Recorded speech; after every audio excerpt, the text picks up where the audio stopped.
오늘은 제가 기도하는 거에 관해서 잠깐 이야기를 하고 할까 합니다.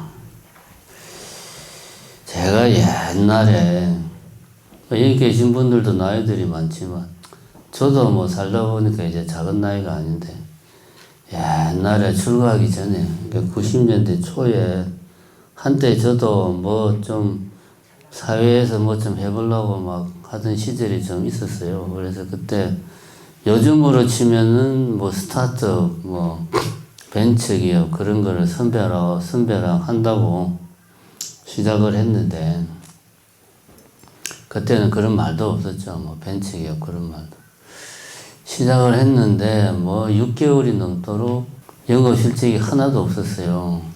그래서 한 6개월 정도까지는 뭐 그런가 보다 하고 뭐 이제 살았는데 이거 1년이 다 돼가니까 그때부터 이제 안 할 말은 이제 사람이 그냥 피가 바짝바짝 마르는 게 참 그러던 차에 집에서 편지가 왔어요. 뭐 90년대 초라고 해서 엄청 옛날이 아니고 그때도 사실은 뭐 편지 주고받는 일은 거의 없었죠.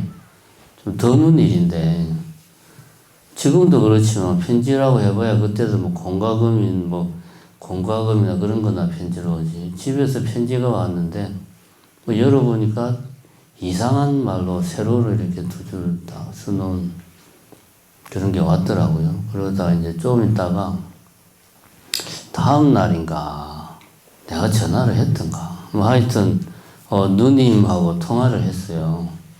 누님 이야기가 정말 아주 대단한 보살님을 찾아갔는데 그 보살님이 내가 업장이 두터워가지고 업장을 소멸하려면 3년 동안 하루도 빠짐없이 새벽 3시에 108배를 2번을 해야 되는데 그 하고 나서 그 뭐 편지에 적은 거를 그거를 이제 읽어야 된다.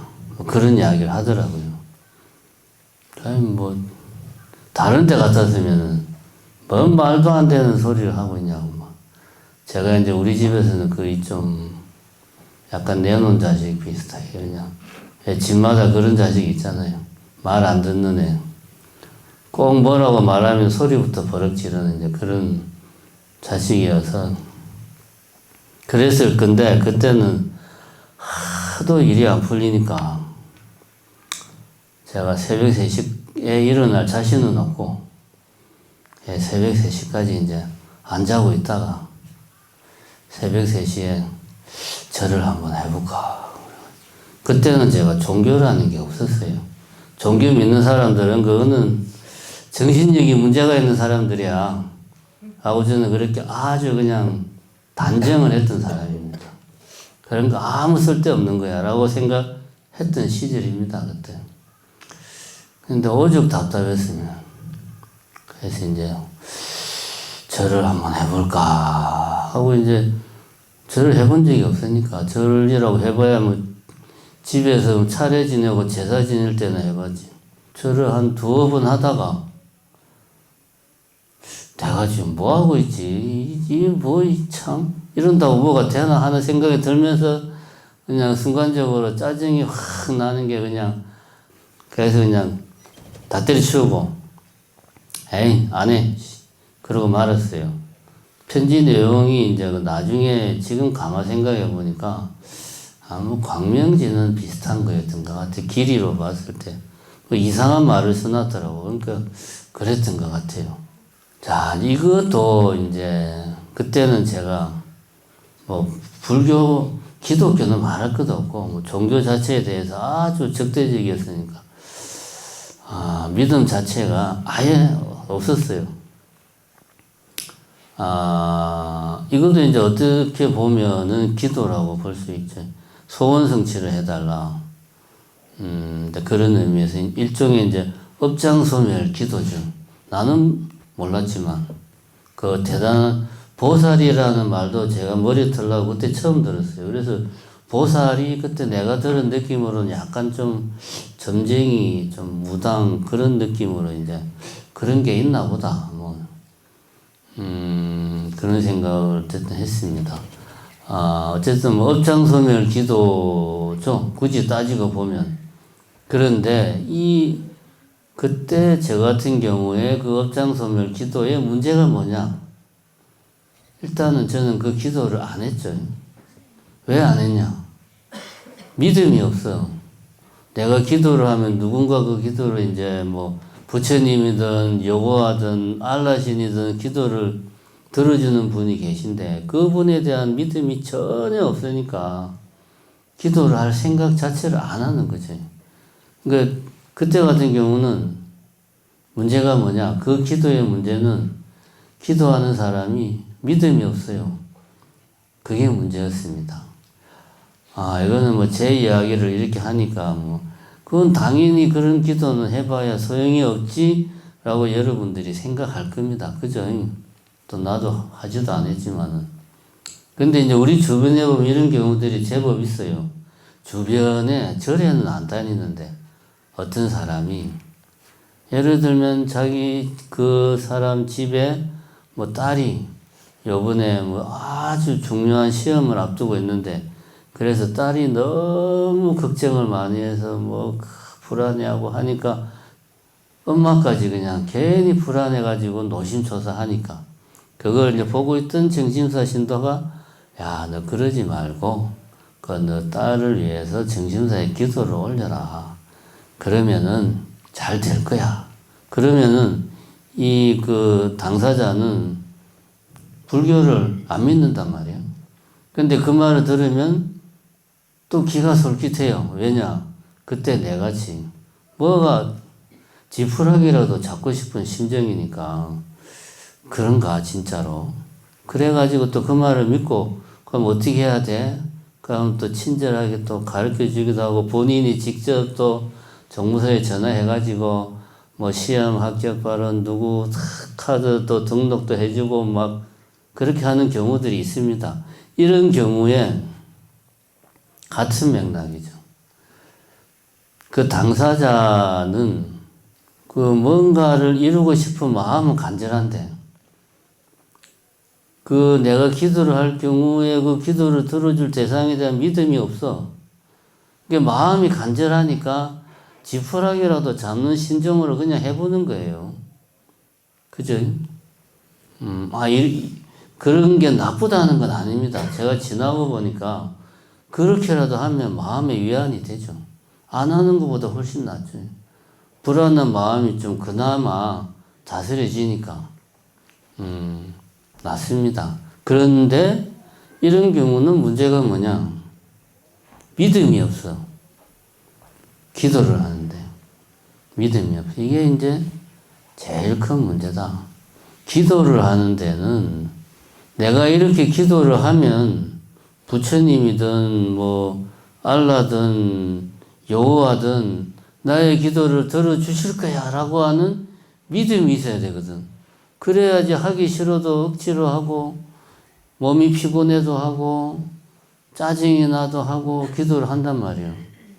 근데 그런 게 아니고 혹시나 하는 마음에서 혹시라도 이런 마음에서 하는 기도는 믿음을 가지고 하는 기도가 아니죠.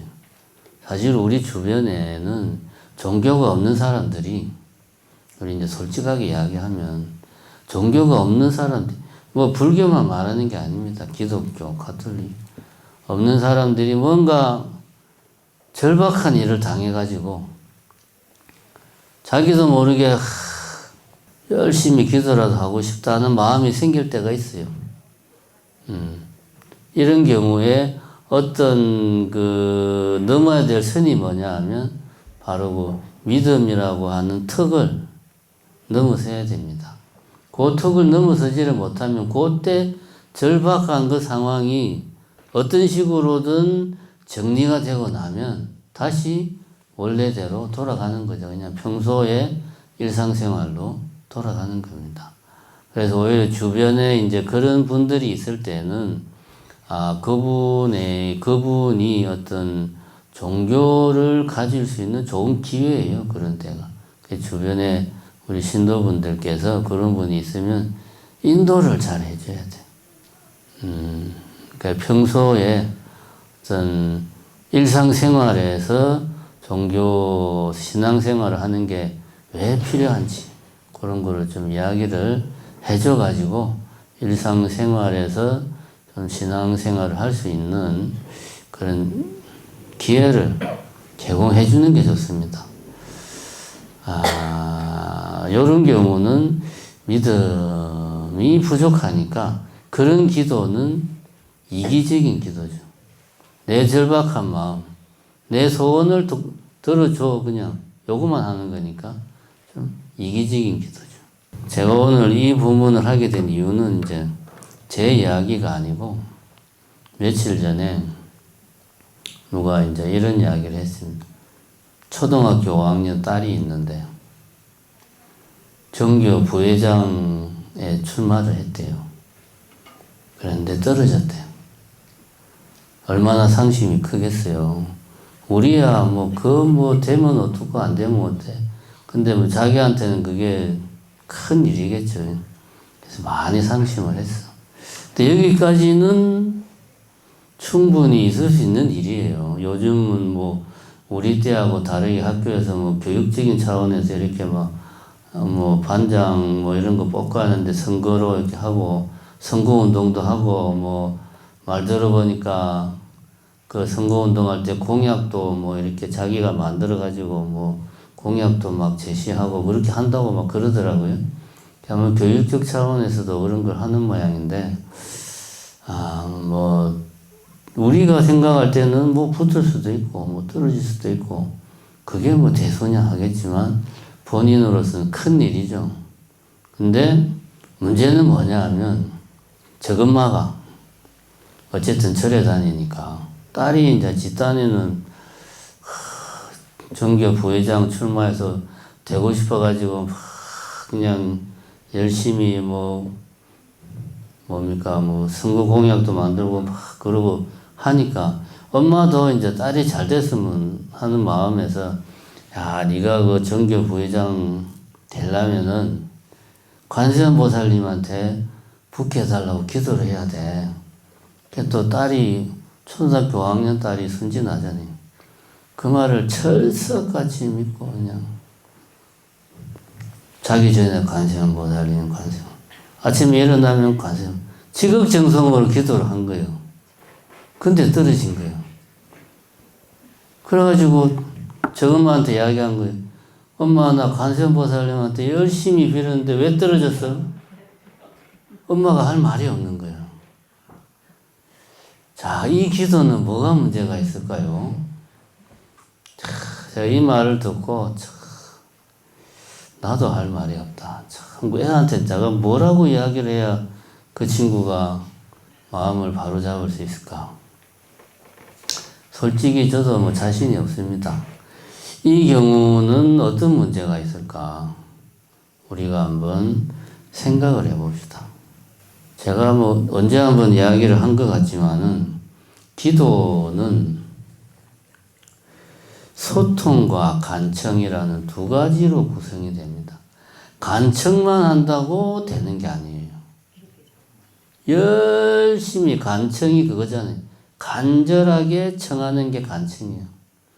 아무리 간절하게 청해도 소통이 안 되면 쉽게 말해서 몰라, 저쪽에서. 주파수가 맞아야 돼요. 저쪽에서는 FM 92.3MHz로 맞춰놓고 있는데 나는 AM 103.8Hz로 열심히 주파수로 날려봐야 아무 소용없죠. 주파수가 맞아야 되거든. 기도는 두 가지가 다 이루어져야 돼요. 간청과 소통, 소통과 간청 둘 다 필요합니다. 소통이라는 건 뭡니까? 우리 중생들이 부처님에게 요구하는 것, 소원 성취해달라 요구하는 것, 부처님이 우리들에게 요구하는 것, 서로가 서로에게 요구하는 것들이 다 있어요. 일방적인 게 아닙니다. 부처님이 살아계실 때 제가자들에게 항상 했던 부문들은 항상 보면 계를 지키고 공덕을 쌓아라 이런 부문을 했습니다. 이 말이 뭡니까? 법문이라는 형식을 통해서 부처님이 중생들에게 요구한 거예요. 야, 너희들이 내한테 뭐 해달라 요구만 하지 말고 내 요구도 좀 들어. 쌍방으로서 기브앤테이크를 해야지. 왜 내 요구는 하나도 안 듣고 너희들 아쉬울 때만 와가지고 울고불고 그러는 거야. 이거죠. 소통이 돼야 돼. 그러니까 뭐냐? 소원성취를 하려면 우리가 부처님에게 간절하게 청하는 것도 필요합니다. 옛날에 내같이 한 절 두어 번 하고 내가 이런 거 뭐하러 하냐? 이러면 당연히 안 되고 간절하게 청해야 돼. 이것만 가지고 안 되고 두 번째, 종교가 나에게 무엇을 요구하는가? 불교는 경전에 보면 그렇게 나옵니다. 계를 지키고 공덕을 쌓아라 라고 요구를 해요. 누가? 부처님이 우리들에게. 공덕을 쌓는 것은 다시 말하면은 선업을 쌓으라는, 선업을 지어라는 말이죠. 악업을 짓지 말고 선업을 지어라는 게 공덕을 쌓으라는 겁니다. 계를 지켜라는 건 뭡니까? 계를 범하는 것은 악업을 행하는 거죠. 예를 들면 살생을 한다든가 도둑질을 한다든가 음행을 한다든가 거짓말을 한다든가 술을 마신다든가 이런 것들은 이제 악업을 짓는 거예요. 계를 지킨다는 것은 우리가 짓는 업 중에서 대표적인 악업들을 짓지 말고 그 대신에 선업을 쌓아라. 결국은 계를 지키고 공덕을 쌓는 것은 하나로 이야기할 수 있다. 선업을 지어라. 네가 선업을 쌓아야 소원 성취를 할 수 있다. 이것이 기도의 핵심입니다. 그래서 불교만 그러냐? 기독교도 마찬가지죠. 여호와께서 그 길 잃은 어린 양들에게 요구하는 게 뭡니까? 십계명이잖아. 십계명. 십계명에 앞에 네 가지는 저는 잘 모르지만 대충 다른 신들을 믿지 말고 나만 믿어라. 우상을 섬기지 마라. 그런 이야기고 그 다음에 나머지가 살인하지 말고 간음하지 말고 도둑질하지 말고 너의 이웃집을 탐하지 마라. 이런 내용입니다. 불교랑 비슷해요. 앞부분 이제 나만 섬기라. 이 부분 빼고 나면 나머지는 불교랑 비슷합니다. 그리고 원수를 사랑하라. 원수마저도 사랑하라.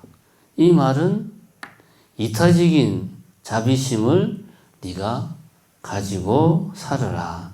이타적인 자비심으로 인생을 살아라.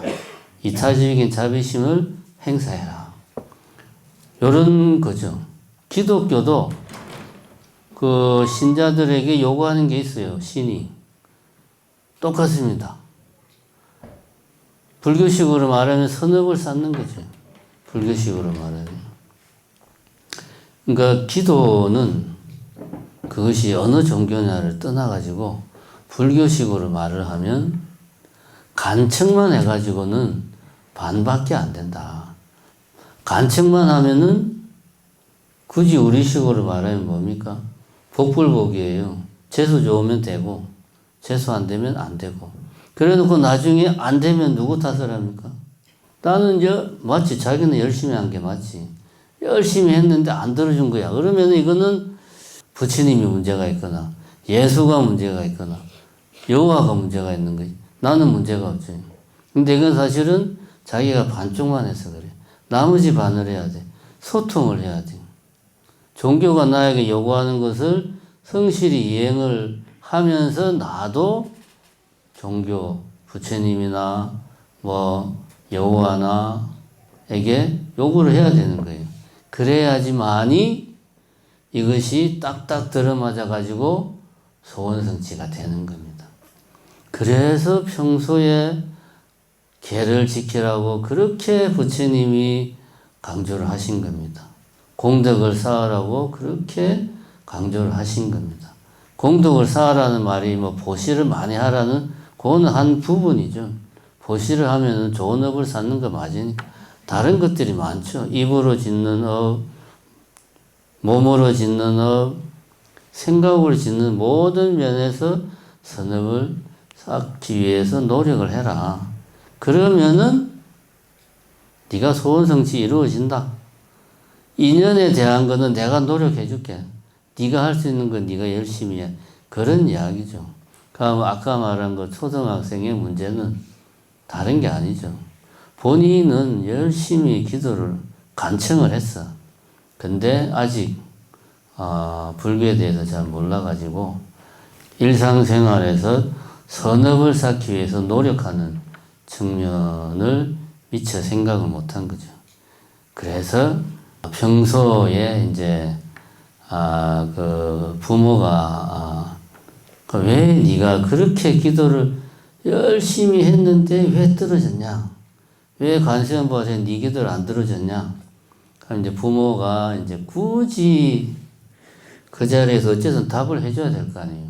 답을 하려면 그거는 아주 쉬운 논리로 말하면 그거죠. 산타크로스가 크리스마스에 선물을 줄 때 어떤 어린이한테만 선물을 주죠? 착한 어린이한테만 주잖아요. 나쁜 어린이한테는 선물을 안 주잖아요. 그거 똑같은 거야. 그거는 네가 요 며칠 동안 기도는 열심히 했는데 평소에 착한 일을 많이 안 했나 봐. 착한 일의 기준이 니하고 관세음보살님하고 좀 다른가 봐. 니는 착한 일을 했다고 생각하지만 그걸로는 부족한가 봐. 이제는 네가 뭘 하려고 하면 평소에 착한 일을 많이 해야 돼. 그래야지 관세음보살님이 네 목소리를 제일 먼저 들어주시는 거야. 착한 일 안 하고 평소에는 맨날 늦게 일어나고 엄마 말 안 듣고 맨날 핸드폰 보고 게임하고 공부 안 하다가 꼭 네가 뭐 하고 싶을 때만 나 아이폰 사주세요. 그러면은 관세음보살님이 들어주겠냐? 착한 일 안에 먼저 들어주지. 사실은 요렇게 굳이 예시를 들자면 이야기를 했어야 되는 거죠. 어쨌든 사실은 우리가 신앙생활에서 기도가 큰 부분을 차지하고 있습니다. 그리고 불교를 접한 지 오래되신 분들은 이 계를 지킨다든가 공덕을 쌓는다든가 하는 부분은 자꾸 간과를 해요. 까먹어요. 근데 기도는 눈에 보여. 지장제일은 지장기도, 관음제일 관음기도하고 신중기도 기간에 열심히 신중기도하고 또 열심히 하는 사람들도 때 되면 또 철야기도 한다고 또 뭐 3-7일 기도하고 요즘 뭐가 일이 잘 안 풀려. 그러면은 그냥 자기가 또 기도 탁 정해가지고 막 3-7일 기도 혼자서 들어가고 이런 게 기도는 탁 눈에 보이는데 이 계를 지키고 공덕을 쌓는 거는 일상생활에서 꾸준히 해야 되는 거기 때문에 자꾸 놓칩니다. 근데 이게 나중에 어떤 결과를 초래하냐? 기도만 강조하다 보면 나는 정말 기도를 열심히 하는 사람이야. 나는 신심이 깊은 사람이야. 기도를 하면 꼭 들어줘. 기도가 최고야. 굳이 불교식으로 말하자면 아상에 빠지기가 쉬워요. 평소에 계를 지키고 공덕을 쌓는 것이 어떻게 보면 기도하는 거하고 균형을 이루어야 돼. 저는 오늘 어린이 친구의 이야기를 듣고 사실은 참 마음이 아팠죠. 그래서 이렇게 이야기를 하면 좋겠다라고 생각을 해서 뭐 본문이라는 형식을 빌어서 이야기를 했습니다. 근데 이제 한 가지 더 덧붙이고 싶은 건 뭐냐? 그러면은 내가 계를 지키고 공덕을 쌓으려면 우리 중생이라는 이 존재들은 태어날 때부터 계를 잘 지키게끔 태어날 때부터 선한 업만 짓게끔 세팅이 되어 있는 게 아니란 말이에요. 제 말 맞죠? 만약에 그렇게 세팅이 되어 있으면 우리는 지금 여기 있습니까? 다 천상에서 다 무슨 뭐 보살, 무슨 보살 하고 있지. 그죠? 근데 우리 그렇게 안 태어났어요. 그래서 종교에서 요구하는 걸 하려면 이타적인 삶을 살고, 봉사하는 삶을 살고, 자비심이 충만한 삶을 살려면 계속 자기 성찰을 해야 돼. 일상적으로 자기 성찰. 내가 지금 잘하고 있나? 내가 지금 제대로 말을 하고 있나? 내가 지금 제대로 행동을 하고 있나? 끊임없이 자기 성찰을 해야 됩니다. 그게 수행입니다.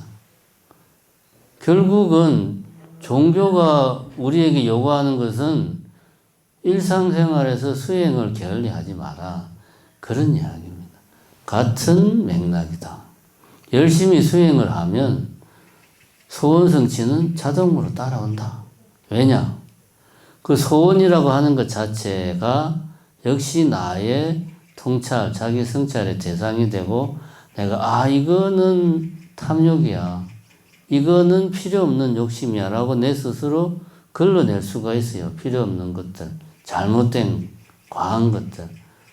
그러면 내가 수행만 제대로 되면 수행이 잘 되지는 않더라도 올바른 방향으로 나의 수행이 가고 있으면 소원 성취는 따라옵니다. 왜?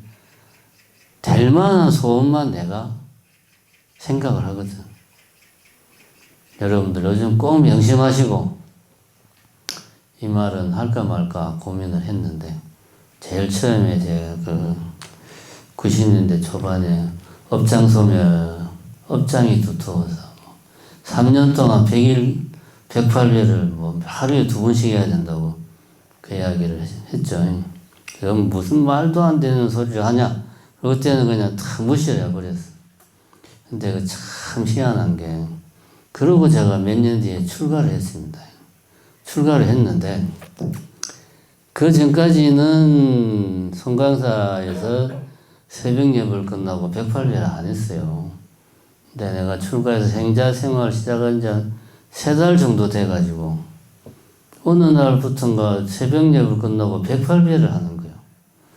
그래서 우리는 뭐 한 며칠 하다가 말겠지. 그런데 계속 하는 거예요. 언제까지 했냐면 우리가 강원 졸업할 때까지 했어. 5년 동안 한 거예요. 우리가 강원 졸업하고 나니까 그 우리 밑에 반 스님들이 쉽게 말해서 엄청나게 항의를 그냥 1년인가를 계속 쉽게 말해서 민원을 넣었대. 힘들어서 못하겠어요. 계속 민원을 넣어가 결국은 우리 졸업한 뒤로 그게 없어졌답니다. 야, 참 희한하지. 내가 송강사 들어가니까 그때부터 어떻게 송강사 부처님이 저 인간 업장 두터운 인간이 왔구나 해가지고 108배를 졸업할 때까지 시킨 거예요. 우리는 그때 방학 때도 108배 했습니다. 절에 있으면 무조건 했어요. 그때는 분위기가 그래가지고 안 할 수가 없었어요. 그러니까 내가 밖에 나가면은 안 했는데, 그래서 결과적으로 그때 뭐 본의 아니게 제가 퉁쳐가지고 업장 소멸을 해가지고 이렇게 아직까지 중노릇을 하고 있는 것 같습니다. 그런 거 보면 그 보살이 아주 대단한 보살인 거는 맞는 것 같아요.